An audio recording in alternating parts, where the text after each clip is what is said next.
தமிழக அரசை நோக்கி நடிகரும் அரசியல்வாதியுமான விஜய் கடும் தாக்குதல் நடத்தியுள்ளார். மழையால் சேதமடைந்த நெல் பயிர்கள் குறித்து விவசாயிகளின் நலனுக்காக அரசு எடுத்து வைத்துள்ள நடவடிக்கைகள் என்ன என்ற கேள்வியை நேரடியாக எழுப்பியுள்ளார்.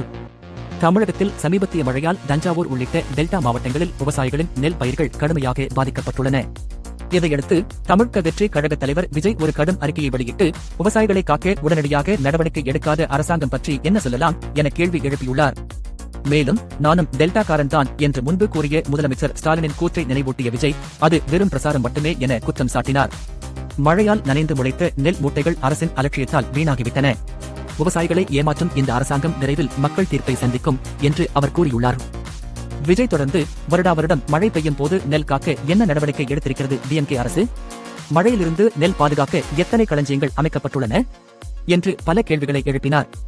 அதே நேரத்தில் விவசாயிகளின் நலனுக்காக உடனடி நடவடிக்கை எடுக்க வேண்டும் எனவும் அவர் வலியுறுத்தினார். 2026 சட்டமன்ற தேர்தலுக்கு முன்னோட்டமாக இந்த விஜயின் கூற்றுகள் அரசியல் வட்டாரங்களில் பெரும் பரபரப்பை ஏற்படுத்தியுள்ளன.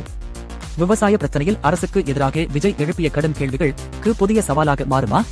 இது வரவிருக்கும் தேர்தலின் அரசியல் சூழலை எப்படி மாற்றப் போகிறது என்று காத்திருக்கிறது தமிழக அரசியல்.